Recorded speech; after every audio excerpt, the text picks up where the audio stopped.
하나님께서 오늘 저희들에게 허락하신 말씀 요한복음 3장 1절에서 15절까지 말씀입니다.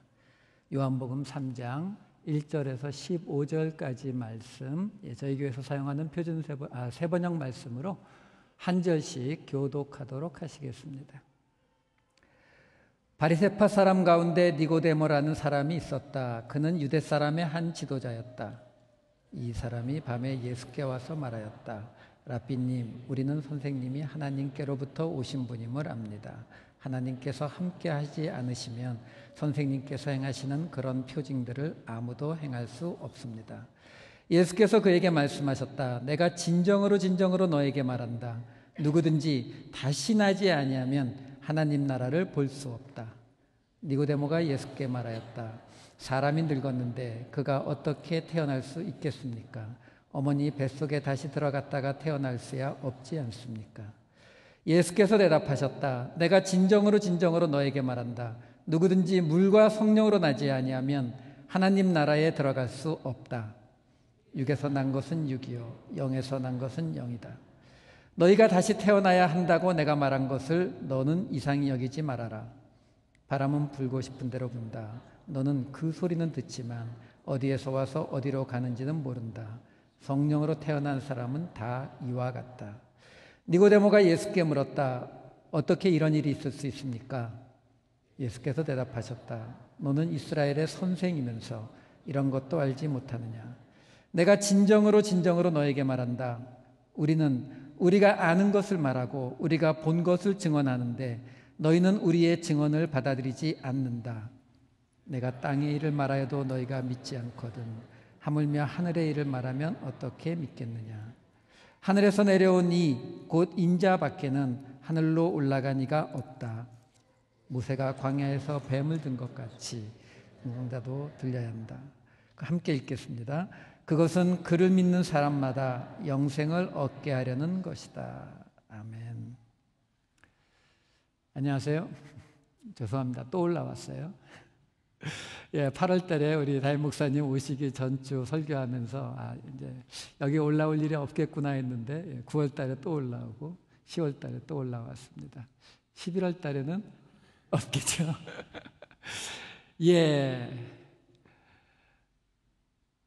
하나님께서 우리에게 주시는 많은 말씀들이 있습니다. 특별히 오늘 이 니고데모의 이야기는 우리가 그동안 좀 소홀히 여겨왔던 어떤 한 가지를 우리에게 이야기해 줍니다. 저는 오늘 이 말씀을 다시 태어난다면이라는 이 제목으로 함께 살펴보기를 원합니다. 여러분, 다시 태어난다면이라는 이 말이 이게 우리한테 주는 굉장히 재밌는 생각들이 있어요. 불교의 윤회 사상이잖아요. 다시 태어나는 거, 그죠? 그러면 이게 굉장히 이렇게 대답해 줄 수 있는 것들이 많습니다. 지금 이 세상에서 고난을 겪고 힘들게 사는 사람에게는 뭐라고 이야기해요? 내가 전생에 뭔가 잘못한 게 있어서 지금 그 벌을 받고 있는 거야. 그렇죠? 그러니까 어떻게 해야 돼요? 지금 그렇게 힘들고 어려워도 착하게 잘 살아가면 다음 생에는 아주 잘 살 수 있을 거야 라는 희망을 줘요. 그죠? 또 마찬가지로 우리가 이 세상을 살면서 가끔 세상이 불공평하다 느껴질 때가 있어요. 어떻게 저렇게 나쁜 사람이, 저런 사람이 저렇게 잘 살고 잘 먹고 잘 살까, 이런 마음이 들 때에 어떻게 이야기해 줍니까?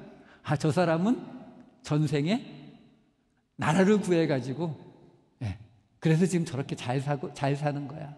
뭐 이런 이야기들이 돼요. 그래서 우리가 영화나 드라마 같은 걸 봐도 이 다시 태어난다라는 이런 주제가 굉장히 많이 사용되는 걸 알 수 있어요. 여러분은 어떻게 생각하세요? 여러분, 다시 태어난다면 여러분들은 뭘 원하세요? 다시 태어난다면 부자가 돼서 살기를 원하십니까?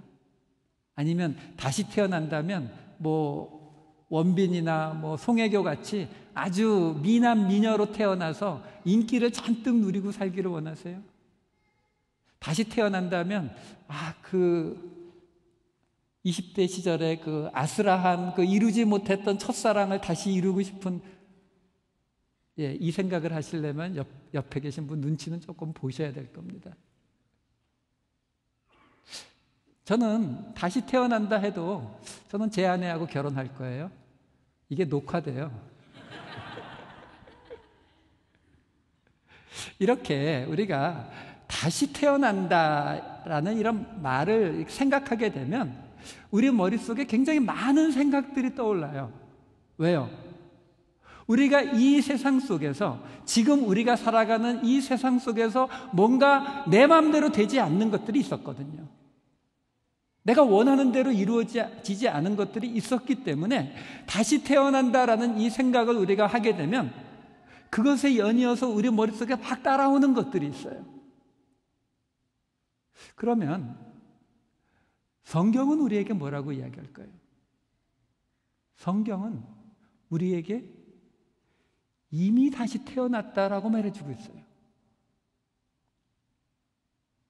여러분, 우리 모두는 예수 그리스도를 믿음으로 이미 다시 태어났음을 믿으시기 바라요. 고린도전서 5장 17절입니다. 누구든지 그리스도 안에 있으면 그는 새로운 피조물입니다. 옛것은 지나갔습니다. 보십시오. 새것이 되었습니다. 여러분, 여기서 새로운 피조물이 되었다는 거, 새것이 되었다는 것을 그냥 내가 옛날에는 이렇게 좀 못되게도 살고 나쁜 생각도 하고 살았는데 내가 이제 예수를 믿고 교회를 다니면서 마음의 결단을 하고 조금 좋게 바뀌었다, 이 정도 의미가 아니라는 거예요. 성경이 말하는 것은, 성경은 정말로 우리가 죽었다가 다시 살아났다라고 이야기한다는 겁니다. 오늘 본문에서 니고데모라고 하는 사람이 예수님께 와서 이야기합니다. 오늘 본문에는 뭐라고 나오냐면 바리새파 가운데 니고데모라고 하는 사람이 있는데 그는 유대 사람의 지도자였다라고 말해요. 유대 사람의 지도자인 이 사람이 2절에 가서 예수님에 대해서 뭐라고 이야기하냐면 이렇게 이야기합니다. 랍비님, 우리는 선생님이 하나님께로부터 오신 분임을 압니다. 하나님이 함께 하지 않으시면 선생님께서 행하시는 그런 표징들을 아무도 행할 수 없습니다 라고 말해요. 여러분, 이게요, 지금 요한복음 3장이에요. 무슨 얘기냐면 지금 요한복음 시작돼 가지고 앞에 나온 이야기라고는 가나의 혼인잔치하고 예수님께서 예루살렘 성전에 들어가서 상인들을 내쫓으신 이야기, 그거 2개밖에 앞에 없어요. 그리고 우리가 알잖아요. 이 바리새인들이 어떤 사람이에요? 이 사람들이 예수님을 죽이는 그 자리까지 끝까지 예수님을 인정하지 않고 끝까지 예수님을 죽이려 하고 결국 죽여낸 사람들 아니에요. 그러면 이 사람들이 예수님이 하나님의 사람이라는 것을 인정했을까요? 인정 안 했으니까 죽였죠. 그런데 지금 이 오늘 본문에서는 이 니고데모라고 하는 사람이, 지도자라고 하는 사람이, 예수님도 이 사람을 그렇게 이야기합니다. 너는 이스라엘의 선생이면서, 이렇게 이야기해요. 이런 사람이 지금 예수님이 하나님께서 보내신 분임을 인정하고 들어오는 거예요. 이거는 굉장히 큰 거예요, 여러분. 마치 제가 여러분들 앞에서 예수님은 본래 존재한 적이 없는 가짜예요 라고 말을 했는데 여기 훌러신학교에 세계적인 교수님이 와가지고 김태환 목사님 말이 맞아요 라고 말해주고 있는 그런 상황이라고요. 지금 니고데모 입장에서는요, 자기가 지금 예수님, 지금 좀 심한 말을 쓰면 어디서 굴러먹다 들어온 강아지인지 모르는, 그죠? 그런 사람을 앞에 놓고 그가 하나님의 사람, 하나님이 보내신 사람이라는 것까지를 인정해주고 있는 거거든요. 그런데 그 니고데모에게 지금 예수님이 대답하시는 것은 뭐라고 얘기하시냐면 거듭나지 아니하면 하나님 나라를 볼 수 없다. 니고데모가 이해를 못해요. 무슨 소린지 이해가 안 돼서, 아니 거듭나라니요, 다시 태어나라니, 그러면 엄마 뱃속에 다시 들어갔다 나오라는 겁니까? 라고 이야기했을 때 예수님이 5절에서 다시 한번 이야기합니다. 물과 성령으로 거듭나지 아니하면 하나님 나라에 들어갈 수 없다. 거듭나지 않으면 하나님 나라를 볼 수도 없고 하나님 나라에 들어갈 수도 없다라고 이야기하고 있어요. 여러분, 우리는 지금 이때로부터 2000년이 지나서 지금 우리가 이 말씀을 읽을 때 하나님 나라는 우리는 어떻게 생각하고 있어요? 예수님이 가르치신 그 하나님 나라, 이 땅에서도 임하고 나중에 우리가 부활해서 만날 그 하나님 나라를 의미한다는 거 우리가 알고 있잖아요. 하지만 이 당시에 지금 니고데모에게 이야기할 당시에 이 하나님 나라는 그 의미가 아니에요. 니고데모는 그렇게 받아들이지 않고 있다고요. 니고데모가, 유대인이, 바리새인이 받아들이는 하나님 나라는 메시아가 와서 이 로마를 물리치고 다시 이 땅에 세울 하나님의 나라, 다윗의 왕국, 그것을 다시 세울 거라고 믿고 있었거든요. 그리고 거긴 누가 들어가요? 그 다윗의 왕국에 기본적으로 들어갈 수 있는 사람이 누구예요? 유대인, 아브라함의 자손. 그리고 그 중에서도 죄 지은 애들 빼고 바리새인 첫 번째. 그렇잖아요. 그런 생각을 가지고 있는 니고데모에게 지금 예수님께서 거듭나지 않으면 하나님 나라를 볼 수도 없고 들어갈 수도 없다라고 이야기하고 있는 거예요. 이게 심각한 문제죠. 니고데모에게 뿐만이 아니라 우리에게도 심각한 문제예요. 왜요? 하나님 나라를 못 들어간다잖아요. 볼 수도 없고 못 들어간다는데 이건 심각한 문제일 수밖에 없죠. 여러분, 이 거듭난다, 다시 태어난다, 이게요, 미국 교회에서는 처음 교회에 나오는 사람이 있으면 그 사람에게 주소 물어보고 이름 물어보고 전화번호 물어보면서 꼭 따라오는 질문이에요. 교회 생전 처음 나온 게 아니면 꼭 물어봅니다. 당신은 거듭나셨습니까? Are you born again? 이거 꼭 묻는다고요. 근데 우리는 묻지를 않아요. 우리 교회만 안 묻는 게 아니고 한국 교회는 묻지도 않고 대답하지도 않아요.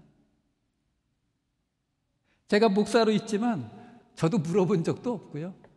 저에게 그걸 알려주시는 분도 없었어요. 왜일까요? 여러분, 우리가 예수 그리스도를 믿는다라는 말은 많이 하거든요. 예수 그리스도를 입으로 고백해서 우리는 구원을 받았습니다라는 말은 우리가 많이 한다고요. 그게 틀렸다는 거 아니에요. 하지만요, 거듭났다라는 말, 다시 태어났다라는 이 말에는요, 어떤 뉘앙스가 따라 들어오느냐면 내가 옛사람이 죽고 뭔가 새로운 존재로 변화됐다라는 이 변화의 뉘앙스가 따라 들어온다는 거예요. 내가 예수를 믿습니다라고 하는 것은 내가 있는 그대로를 놓고 그냥 나 예수님 믿어요 라고 말로 할 수 있지만, 내가 거듭났습니다, 내가 다시 태어났습니다 라고 말을 하려면 내 삶에서 뭔가 바뀌어진 것, 뭔가 변화된 것, 죽어버린 옛사람, 새롭게 변화된 새 사람의 모습이 함께 따라오게 되어 있는 거거든요. 혹시 우리는 그게 싫어서 거듭났습니까? 다시 태어났습니까? 이 질문을 안 하고 있는 것은 아닙니까? 그냥 뭐 그렇게 복잡하게 생각해. 그냥 교회 열심히 다니고 헌금 열심히 하고 교회에서 열심히 봉사하면 그러면 하나님이 알아서 챙겨주시겠지. 과연 그럴까요? 마태복음 7장 21절입니다. 나더러 주님, 주님 하는 사람이라고 해서 다 하늘나라에 들어가는 것이 아니다. 하늘에 계신 내 아버지의 뜻을 행하는 사람이라야 들어간다. 우리가 주여 주여 외친다고 해서 하나님 나라에 다 들어간다라고 말하지 않고 있다는 거예요. 오늘 본문에 나왔던 이 예수님의 말씀, 거듭나지 아니하면 하나님 나라를 볼 수도 없고 하나님 나라에 들어갈 수도 없다라는 이 말씀과 지금 이 마태복음 7장의 말씀, 주여 주여 하는 자마다 다 하나님 나라에 들어가는 것이 아니라 하나님의 뜻대로 행하는 자가 들어갈 것이다라는 이 두 가지 말씀을 한번 결합시켜 보죠. 거듭나야 하나님 나라에 들어간다고 했고, 이쪽에서는 하나님의 뜻대로 행해야 하나님 나라에 들어간다고 했어요. 그러면 거듭난다는 말과 하나님의 뜻대로 행한다는 말은 같은 말인 거예요. 거듭나면 하나님의 뜻대로 행하게 되어 있고 하나님의 뜻대로 행한다는 이야기는 거듭난 것이다 라는 거예요. 거듭난 게 뭘까요? 거듭났다라는 말에는 그 전에 뭔가가 죽었다라는 말이 전제되어 있겠죠. 뭐가 죽었으니까 다시 살아나지 않았겠습니까? 뭐가 죽었어요? 우리 신학에서는 사람이 육체와 영혼으로 이루어져 있다라고 주장하기도 하고 육체와 영과 혼으로 이루어져 있다 이렇게 주장하기도 해요. 뭐 어느 쪽이든 상관없어요. 칼빈은 2개로 돼 있다고 했고 루터는 3개로 돼 있다고 했어요. 상관없습니다. 어쨌든 중요한 건 이거예요. 우리가 예수 믿고 거듭났다고 믿지 않습니까? 그러면 우리에게서 죽은 게 뭐예요? 내 육체가 죽었습니까? 안 죽었죠. 그럼 남은 건 뭐예요? 영혼. 내 영혼이 죽었다가 다시 태어났다라고 성경이 이야기하고 있다는 거예요. 점점 어려워집니다. 왜요? 영혼이 죽는다는 게 무슨 뜻인지 이해가 잘 안 돼요. 영혼이 죽는다는 게 뭐죠? 뭐 기도할 때 갑자기 찌릿찌릿하면은 그 영혼이 죽는 순간입니까? 우리 그런 거 잘 모르잖아요. 사도 바울이 갈라디아서 2장에서 이렇게 이야기해 줍니다. 나는 그리스도와 함께 십자가에 못 박혔습니다. 이제 살고 있는 것은 내가 아닙니다. 그리스도께서 내 안에 살고 계십니다. 내가 지금 육신 안에서 살고 있는 삶은 나를 사랑하셔서 나를 위하여 자기 몸을 내어주신 하나님의 아들을 믿는 믿음 안에서 살아가는 것입니다. 지금 사도 바울이 뭐라고 얘기하고 있냐면요, 내가 십자가에 못 박혔다라고 이야기하고 있어요. 영혼이 죽었다가 다시 살아나는 것을 사도 바울은 지금 뭐라고 이야기하고 있냐면, 내가 십자가에 못 박혔다가 그리스도 안에서 살아난 것을 영혼이 죽었다라고 말하고 있는 거예요. 그러면 또 문제가 생겨요. 이게 참 성경이 이해하기가 어려울 때가 있습니다. 내가 십자가에 못 박혀 죽었다라고 이야기하는데 지금 영혼이 죽었다라는 말이 십자가에 못 박혀 죽었다라는 말로 바뀌어간 거예요. 그러면 십자가에 못 박혀 죽은 건 뭐예요? 예수님이 십자가에 이렇게 매달려 죽었잖아요. 매달려 죽은 거는 2000년 전에 있었던 진짜고, 그 예수님이 십자가에 못 박히신 그것이 의미하는 게 뭐냐는 거예요. 예수님의 십자가가 우리에게 이야기해 주는 게 무엇이냐라는 겁니다. 그걸 알아야 예수님과 같이, 그리스도와 같이 내가 십자가에 못 박혔다는 그 말의 정확한 뜻이 우리에게 온다는 거예요. 출애굽기 21장에 보면요, 하나님께서 이스라엘 백성들이 출애굽하고 나온 그 이스라엘 백성들이 시내산 앞에 왔을 때 그 시내산 앞에 온 이스라엘 백성들에게 모세를 통해서 십계명을 주세요. 그 십계명을 주시고 나서, 그게 20장이에요. 21장으로 딱 넘어가면 거기서부터 하나님께서 이스라엘 백성들이 이제 지켜야 될 여러 가지 규례들을 쭉 이야기하세요. 그 쭉 이야기하는 그 맨 첫 번째 나오는 규례가 뭐냐면, 하나님께서 십계명을 주시면서 맨 처음 이야기하시는 게 뭐냐면 바로 종에 관한 규례입니다. 종. 히브리 종을 샀을 때에는 6년 동안 일을 시키고 7년째가 되면 자유의 몸으로 내보내라 이렇게 나와요. 신명기에 보면은 그냥 내보내면 안 되고 돈도 두둑히 줘서 내보내라 이렇게 나와요. 그런데 그 종이 7년째인데 내가 이제 자유의 몸이 됐는데 주인한테 이렇게 이야기하는 거예요. 아니요, 주인님, 나는 주인님이 너무 좋아요. 그리고 여기 있는 내 아내와 내 처자식이 너무 좋아서 나는 그 자유 필요 없어요. 나는 그냥 이제 주인님 밑에서 영원히 그냥 종으로 살을래요. 이렇게 말하는 종이 있으면 어떻게 하라고 나오냐면 출애굽기 21장 5절 6절입니다. 그러나 그 종이 나는 나의 주인과 나의 처자를 사랑함으로 혼자 자유를 얻어서 나가지 않겠다 하고 선언하면 주인은 그를 하나님 앞으로 데려가서 그의 귀를 문이나 문설주에 대고 송곳으로 뚫는다. 그러면 그는 영원히 주인의 종이 된다. 여러분, 지금 하나님 앞에 그 종을 데리고 가서 그 종의 귀를 문설주에 대고 송곳으로 구멍을 뚫어요. 여러분, 이게 뭘 의미하는 줄 아세요? 여기서 문설주라고 되어 있는 히브리어 메주자라고 하는 것은 출애굽 당시에 어린 양의 피를 발라서 죽임을 면하던 바로 그 어린 양의 피를 바르던 그 자리입니다. 이 일은요, 예수 그리스도의 십자가 사건을 상징하고 있는 거예요. 다시 말해서 예수 그리스도의 십자가에 못 박히심은 예수님께서 그 십자가에 못 박히심을 통해서 우리에게 뭘 얘기하고 계시냐면 자기 스스로, 예수님 스스로 하나님의 종이 되는 자리에 내려가서 영원히 하나님의 종으로 살겠습니다라는 그 고백을 하는 것이 십자가라는 거예요.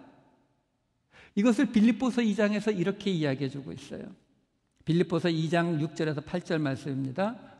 그는 하나님의 모습을 지니셨으나 하나님과 동등함을 당연하게 생각하지 않으시고 오히려 자기를 비워서 종의 모습을 취하시고 사람과 같이 되셨습니다.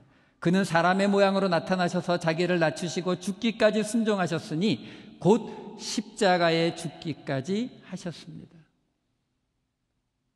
이렇기 때문에 우리가 예수 그리스도의 십자가를 순종이라고 하고 예수 그리스도의 그 갈라디아서에서 그리스도와 함께 십자가에 못 박혔다는 이 말을 우리는 우리 스스로 하나님이 좋아서 우리의 주인 되시는 그리스도가 좋아서 우리의 자유를 포기하고 하나님의 종으로 살겠습니다라는 그 고백으로 받아들이는 거예요. 이것이 갈라디아서에서 말하는 내가 그리스도와 함께 십자가에 못 박혔나니의 뜻이에요. 그냥 단순히 내 성질 죽였다 이 뜻이 아니라 내가 이제는 하나님이 아무리 나에게 자유를 주고 너 멋대로 하고 싶은 대로 살아라 라고 말한다고 해도 아니요, 하나님, 나는 싫습니다. 나는 하나님의 종으로 살아가는 것이 나는 더 좋습니다. 나는 이 길을 선택하겠습니다. 나를 하나님 당신 앞에서 문설주에 귀에 구멍을 뚫어 주십시오. 이 고백을 하고 있는 것이 바로 십자가에 못 박히는 사건이라는 거예요. 여러분, 자유인과 종의 차이가 뭐예요?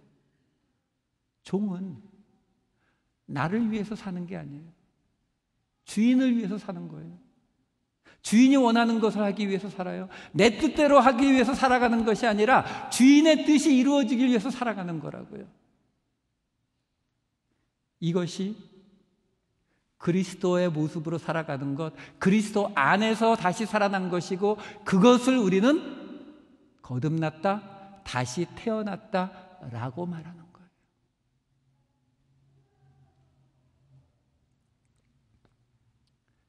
그러면 다시 물어볼까요? 여러분, 거듭나셨습니까? 일부에서도 대답이 안 나오더라고요. 부담되거든요. 여러분, 저도 마찬가지예요. 지금 무슨 얘기였어요? 내 뜻대로 안 살고 하나님의 뜻대로 살고 죽기까지 순종하고 종으로 살고 이거 해야 거듭났다라는 거잖아요. 이거 할 수 있는 사람이 어디 있어요? 저도 못해요. 오늘 말씀은 조금 더 따라가 보지요. 예수님께서 5절에 이렇게 말씀하셨어요. 물과 성령으로 거듭나지 아니하면 하나님 나라에 들어갈 수 없다. 물과 성령으로 거듭나면 하나님 나라에 들어갈 수 있다는 거네요. 그렇죠? 그럼 물과 성령으로 거듭난다는 게 뭐예요? 물은 우리가 쉽게 알 수 있어요. 베드로전서에 나오기 때문에 압니다. 베드로전서 3장 21절. 그 물은 지금 여러분을 구원하는 세례를 미리 보여주는 것입니다. 세례는 육체의 더러움을 씻어내는 것이 아니라 예수 그리스도의 부활을 힘입어서 선한 양심이 하나님께 응답하는 것입니다. 예. 물은 세례예요. 우리 모두 세례 받았으니까 이건 됐어요. 자, 그 다음이죠. 성령으로 다시 태어난다. 성령으로 다시 태어나지 아니하면 하나님 나라에 들어갈 수 없다라고 이야기합니다. 성령으로 다시 태어난다는 건 뭘 뜻할까요? 우리가 성령에 대해서 조금 오해할 때가 있어요. 여러분, 우리 안에 성령님이 언제 들어오셨을까요? 우리는 때로는 그냥 쉽게 내가 예수를 믿는 그 순간에 성령님이 들어오셨는가 보다 이렇게 생각하기가 굉장히 쉬워요. 그런데 그렇지 않아요. 왜 그러냐면요, 그 시차가 좀 있어요. 제가 제 어릴 때 이야기 하나 해드릴게요. 제가 중학교 2학년 때 예수를 처음 믿었습니다. 교회를 처음 다니기 시작했죠. 저희 집안은 아무도 예수를 믿지 않았기 때문에 저 혼자 중학교 2학년 때부터 주일날 이제 교회를 갔어요. 근데 그 교회가 그리 친절한 교회는 아니었어요. 뭐 이렇게 설명을 안 해줘서 처음 가는 제가 뭐가 뭔지 알 수가 없더라고요. 제가 제일 신기했던 것 중에 하나가 뭐냐면, 기도하겠습니다. 학생부를 갔는데 기도하겠습니다 그러면 사람들이 다 눈을 감고 고개를 숙이잖아요. 그렇죠? 그러니까 저도 고개를 숙였어요. 눈을 감고. 앞에서 누가 뭐라고 한참 이야기하는데 굉장히 신기한 게 모든 사람이 동시에 아멘 이러는 거예요. 내가 뭔가 놓쳤나 보다. 그 다음번에는 기도할 때 눈 뜨고 있었죠. 이게 무슨 제가 눈 감고 있는 사이에 사람들이 벌써 다 눈 떴는 줄 알고, 아무리 둘러봐도 다 고개 숙이고 눈 감고 있는데 또 동시에 아멘 하는 거예요. 그때 이게 하나님이 계시는 거구나 뭐 이런 식으로 느꼈었어요. 그렇게 뭘 몰랐어요, 여러분. 어떤 분들처럼 처음 교회를 갔는데 그날 막 그냥 어떤 막 뜨거운 체험을 하고 막 울고불고 이러지도 않았어요. 그리고 뭐 예쁜 여학생이 있었던 기억도 없어요. 근데 재밌는 건요, 제가 고등학교 1학년 여름 수련회에 가서 흔히 말하는 이제 예수님을 만나는 체험을 처음 하여 울고불고 하면서 내 죄를 회개하고 하나님 앞에 엎드리고 하는 걸 하거든요. 그러면 중학교 2학년 때부터 고등학교 1학년에 이르는 그 2년이 넘는 기간 동안 제가 별로 배운 것도 없고 아는 것도 없고 아무것도 없었어요. 근데 교회를 갔어요. 근데 그게 그냥 갈 수 있었던 게 아니거든요. 집에 아무도 교회를 안 다닐 때이기 때문에 주일날마다 빠져나가기 위해서 집에서 굉장히 많이 혼나고 두들겨 맞기도 하고, 그러면서도 그 2년을 제가 교회를 계속 다녔어요. 지금 생각해도 이해가 되질 않아요.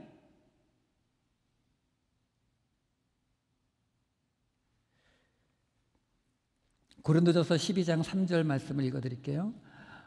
하나님의 영으로 말하는 사람은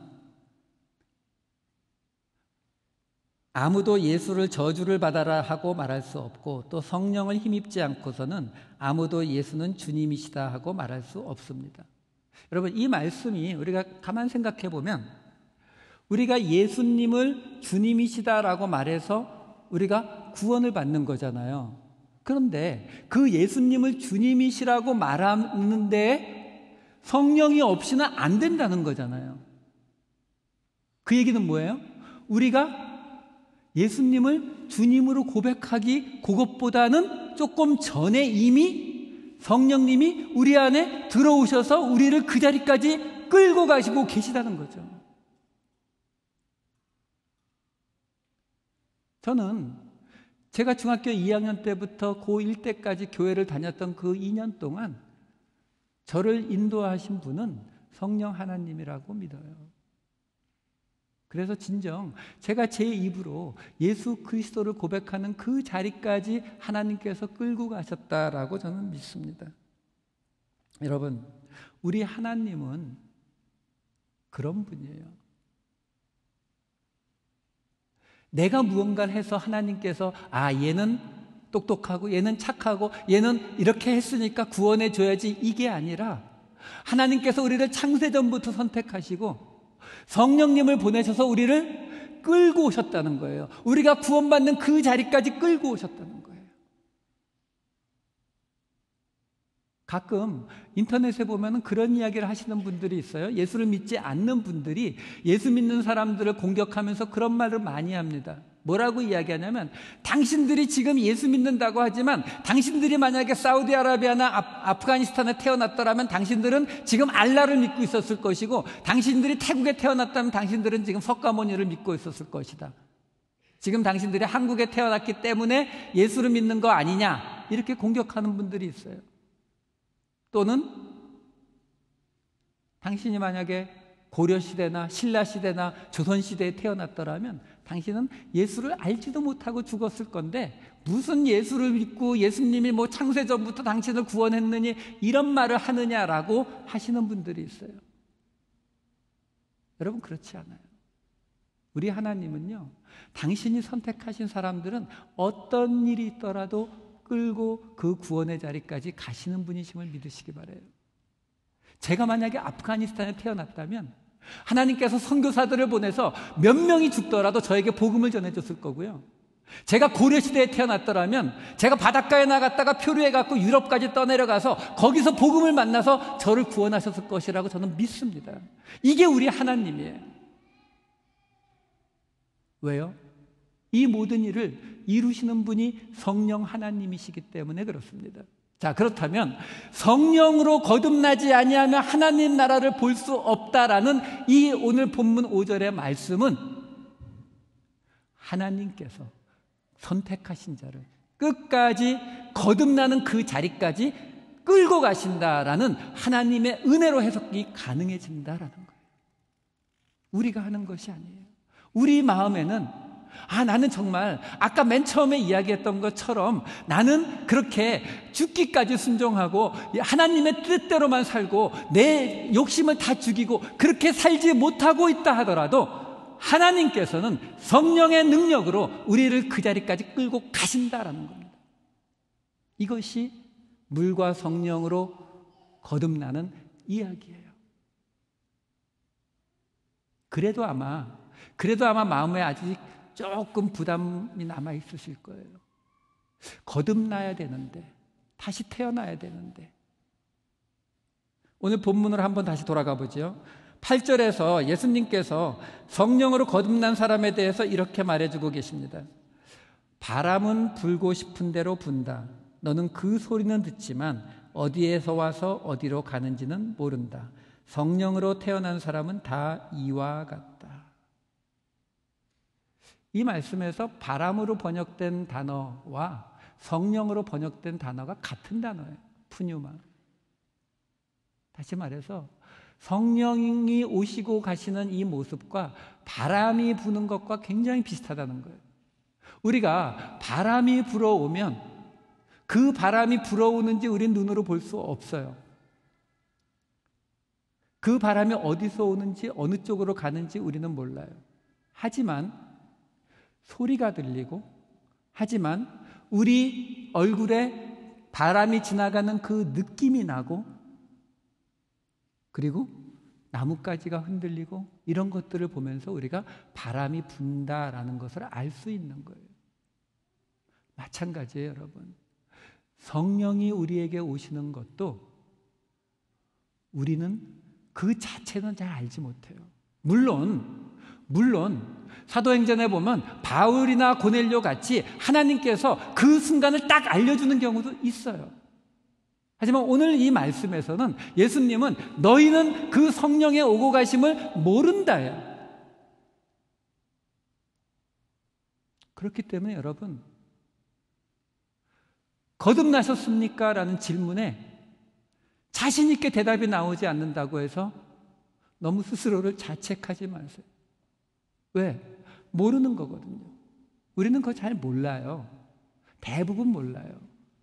그런데 바람이 부는 거를 잘 모르듯이, 하지만 소리를 듣고 나뭇가지가 흔들리는 걸 보고 바람이 부는 것을 우리가 짐작하듯이 우리에게 성령이 들어와 계신지 어떤지 우리는 그 자체를 정확히 인식하지는 잘 못하지만 우리에게서 나타나는 어떤 다른 것들을 보고 우리 안에 성령이 역사하고 계시는지, 우리가 그 성령으로 다시 태어난 자인지를 우리가 알 수 있다는 거예요. 그게 바로 성령의 열매. 갈라디아서 5장 성령의 열매 8가지입니다. 성령의 열매는 사랑과 기쁨과 화평과 인내와 친절과 선함과 신실과 온유와 절제입니다. 이 성령의 열매들이 우리 삶 속에 맺히는 걸 보게 되면 우리는 내가 거듭난 사람이로구나 라는 것을 깨닫게 된다는 거예요. 오해하지 마세요. 여기 조심해야 될 부분이 하나 있어요. 뭐냐면 내가 사랑하고 내가 기쁘고 화평하고 인내하고 친절하고 선하다고 해서 내가 성령을 불러오는 게 아니에요. 내가 어떻게든지 막 사랑의 모습을 만들고 어떻게든지 친절하고 이러면 내가 성령으로 거듭난 사람이 되는 게 아니에요. 순서를 바꾸면 전혀 딴 얘기가 돼버립니다. 그게 아니라 이렇게 생각하시면 돼요. 내가 애써서 사랑을 만들고 친절을 만드는 것이 아니라 어느 날 살아가는데 나한테 굉장히 기분 나쁘게 한 사람이 있어요. 근데 한번 쳐다보고 그리고 그냥 지나갔어요. 어느 날 갑자기 나를 큰 손해를 끼친 사람이 있어요. 근데 가만 생각해 보니까 저 사람 뭐 가정도 힘들고 지금 먹고 살 것도 없는데 에이 그래 먹고 떨어져라 이러고 그냥 넘어가는 거예요. 근데 갑자기 자기를 보면서 이게 뭐야? 나 옛날에 안 이랬는데? 나 옛날에 승질 더럽다고 소문났었는데? 이 정도 상황이면 난 벌써 가서 멱살 잡고 한 대 쳤을 사람인데 지금 내가 왜 이렇게 된 거야? 이게 성령의 열매예요, 여러분. 성령이 언제 오시는지 어디로 가는지 모른다잖아요. 성령이 언제 우리 안에서 역사하시는지 우리는 모르는데 교회 나오다 보니까 예배 드리다 보니까 어느 날 내 옛사람이 없더라고요. 어느 날 내가 하지 못하던 그 사랑의 모습이 나에게서 나오고 있고 사람들이 옛날에 승질 더럽다고 했는데 어느 날 어떤 분이 오더니 집사님은 너무 마음에 그 기쁨이 넘쳐 보이세요. 여러분 그게 성령의 바람이 우리 안에 불고 있는 증거임을 믿으시기 바라요. 이게 거듭난 증거예요. 자, 그러면 이제 마지막 하나 남은 질문이 있습니다. 다시 태어나는 거, 거듭나는 거, 그리고 그 거듭나는 것은 성령의 열매를 맺는 건데 그럼 우리가 지금 뭐 해야 되는 거예요? 성령이 역사하시니까 그냥 교회만 그냥 열심히 나와서 앉아 있으면은 그냥 5년 차는 안 되지만 7년 차는 가능성이 있고 10년 차는 이루어지고 뭐 이럽니까? 그게 아니에요. 베드로전서 1장 23절 말씀 읽어드릴게요.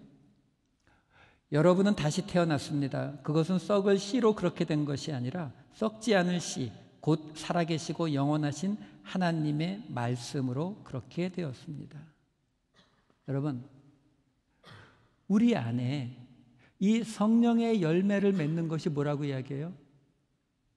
썩지 않을 시 하나님의 말씀으로 그렇게 되었다라는 거예요. 여러분, 주일날 교회 오셔서 하나님의 말씀을 들으시죠? 집에서 성경 말씀으로 묵상하시죠?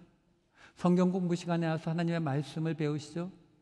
여러분, 그 말씀들이 그냥 지나가고 있는 것 같아도요, 그 말씀들이 우리 안에 심겨지고 있는 거예요. 그 말씀들이 우리 안에 심겨져서 그 말씀들이 자라요. 그 말씀들이 자라서 어느 날 드디어 이 딱딱한 내 육체를 뚫고 튀어나오는 거예요. 튀어나와서 사랑의 열매도 맺고 친절의 열매도 맺고 기쁨의 열매도 맺고 화평의 열매도 맺는 것. 그것을 이 베드로전서 1장 23절은 여러분은 다시 태어났습니다 라고 말해주고 있다는 거예요. 말씀을 정리하겠습니다. 니고데모는 이스라엘의 선생이었지만, 유대 사람들의 지도자였지만, 니고데모는 거듭난다는 것이 무엇인지, 다시 태어난다는 것이 무엇인지 알지 못했어요. 예수님은 그것에 대해서 12절에서 하늘의 일이라고 말했어요.